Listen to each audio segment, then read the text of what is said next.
Façam todos um excepcional dia. Seja muito bem-vindo. Hoje vou trazer para vocês uma mensagem bem curtinha, gente, bem rápida, apenas 8 minutos, né? Como todas as manhãs eu trago e deixo aqui para que vocês vejam que começa um dia bem, né? Que começa um dia abençoado, né? Hoje eu vou falar de Provérbios, capítulo 21 aí, né? Vamos iniciar esse capítulo hoje, né? E vou falar somente o versículo 1. E vou fazer um resuminho bem rapidinho do vídeo anterior, né? Que no vídeo anterior eu falei assim, né, que a parte, né, mais profunda, né, do seu ser é o seu espírito, gente. E é lá, né, dentro, né, que Deus habita. Vamos nos atentar aí, né? E eu disse também, né, que o amor, a benignidade, a paz é um fruto do espírito, né? Mas deixa eu te falar, seja alguém benigno, né? A benignidade, né, vai te fazer você olhar para o mundo, né, de uma outra maneira. Então essa é uma dica muito importante. Vamos aí então dar continuidade aí, né, no versículo 1. Para o Senhor Deus controlar, né, a mente, né, de um rei é tão fácil como dirigir a correnteza de um rio. Então veja bem, Deus tem o controle de tudo, né, gente? É, Deus é aquele que estabelece reis, né, e remove reis. Ele endurece e amolece corações. Gente, pode acreditar. Compreenda, né, uma coisa, né? Entre em todas as guerras que forem suas, mas fuja de todos que não são, né? De todas as guerras que não são suas, que não te pertencem, né? Então, deixa eu te falar. Quando a guerra for sua e o adversário for maior, né, do que você, lembra disso aqui, gente, é muito importante. Deus tem o coração, né, de todos os reis na mão dele. Ele pode fazer o que quiser, né? Muitas vezes, né, o povo de Deus, eles não conseguiram, né, compreender de fato o poder que eles tinham nas mãos, né? Qual que é o poder, Evaneide? O poder da oração, né? O coração dos reis está na mão do Senhor. Então, você tem que acreditar no poder da intercessão, gente. As pessoas podem parar e restringir você, né? Você pode ser impedido, né, de chegar, né, e de estar em alguns lugares, né? De falar algumas coisas, né, que você quer. Mas ninguém pode calar a sua voz diante dele. Ninguém, gente. Ninguém pode parar a sua voz, né, em Deus. Então, isso é muito importante, é muito forte, gente. O que é isso, Evanete? Isso é o poder que você tem de falar com Deus. E falar, né, com quem não quer te ouvir. Você fala com Deus, né? E Ele fala com quem precisa. Ele fala com qualquer um. Ele fala com todo mundo, né? Ele tem esse poder, né, de mover corações. Ele tem esse poder, gente, de quebrar corações, né? Ele tem esse poder de amolecer corações. Pessoas podem barrar o seu acesso, né? Mas Deus rasgou o véu, gente, e falou assim: vem pra cá, pula para dentro, né? E muita gente fala assim: ah, eu não tenho coragem de ir, né, para dentro. E Deus fala assim: então pode deixar, que é eu que vou, né, para dentro de você. Que isso quer dizer, gente? É porque antes, né, Deus, a presença de Deus ficava numa caixa de madeira, né, e que era a Arca da Aliança, né? E aí só podia entrar na presença de Deus quem não tinha pecado, porque senão morria, né? E, então, quando o véu se rasgou, as pessoas começaram a ficar com medo, né? Não é mesmo? Pensar, eu não sou digno de estar na presença de Deus. Então, o que que Deus fez, né? Chamava, né? Vem pra cá. E as pessoas, eu não sou digno de estar na presença de Deus, né? Então, Deus falou assim: então, espera aí. Eu vou entrar no coração de vocês. Eu que vou dentro de você. Sabe uma percepção interessante, gente, a respeito do véu? Se rasga, né? Presta atenção que eu vou falar. Quem estava preso não eram as pessoas. Quem estava preso era a presença, né? Deus se prendeu dentro da arca, né, da aliança, né?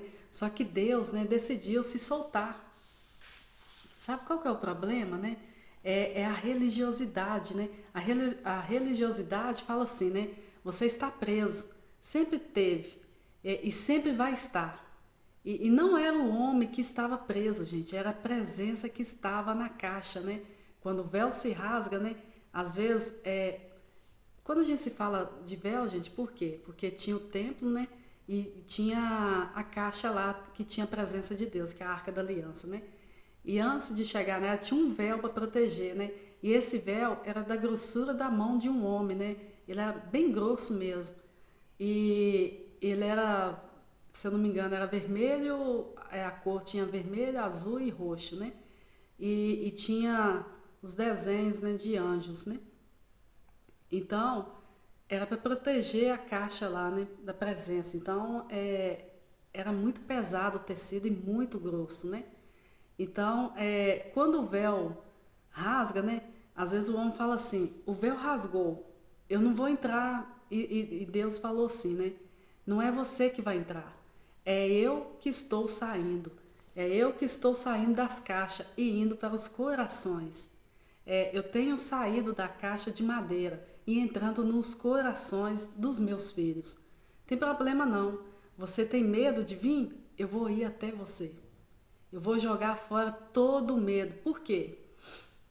Porque para aquele povo antigo, o véu se rasgar era um susto terrível, né? Porque se o sumo sacerdote, que entrava, né, na presença uma vez ao ano, se tivesse pecado, ele ia morrer, né, lá dentro, né? Então, a presença de Deus era assustadora para eles, né? Por isso que o sumo sacerdote ia uma vez ao ano, né? E não tinha que ter pecado, né? O véu na Bíblia, gente, era uma peça de tecido que separava os santos dos santos, né? O lugar mais sagrado do tabernáculo, né? E do templo, né?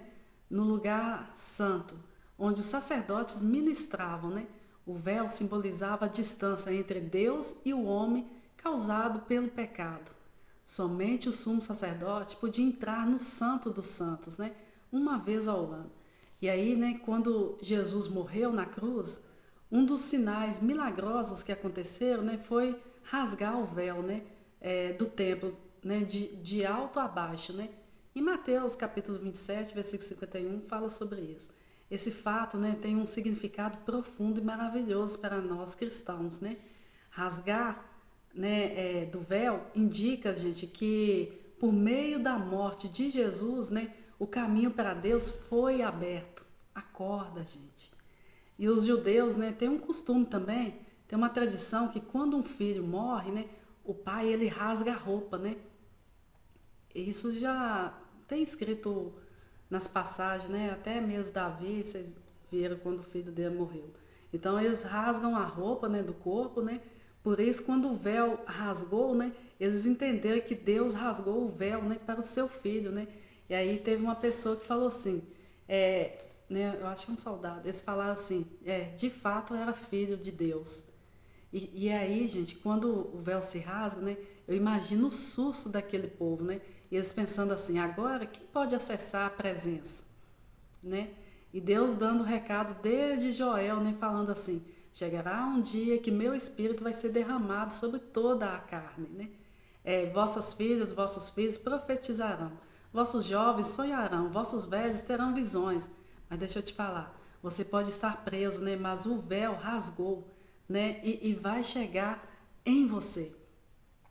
E vai tirar o véu, né, do seu cativeiro, né? Vai tirar você desse lugar escuro e te levar para a luz, né? E te levar para o desfrute, e te levar para o centro da vontade dele. Acredita, gente. Todos os dias da sua vida, hoje é mais um grande dia, né? Nós podemos ter um relacionamento pessoal e íntimo, né, com Deus, sem depender de rituais, cerimônias ou intermediários humanos, né? Significa, gente, que podemos orar diretamente a Deus em nome de Jesus, né? E receber o perdão dos nossos pecados pela graça de Deus. Significa que podemos desfrutar da comunhão, né, com Deus pelo Espírito Santo que habita em nós. E nos ensina a verdade, em João, né, nos ensina a verdade. João capítulo 16, versículo 3, né? Significa, gente, que podemos adorar a Deus em espírito e em verdade, em qualquer lugar, em qualquer hora, gente. Mas deixa eu te falar, que possamos valorizar esse privilégio, né? E aproveitar essa oportunidade de nos achegarmos a Deus, né? Com coração sinceros e cheios de fé, né? E que possamos também compartilhar essa mensagem com outras pessoas que precisam conhecer o amor de Deus revelado em Cristo. Essa é a dica do dia.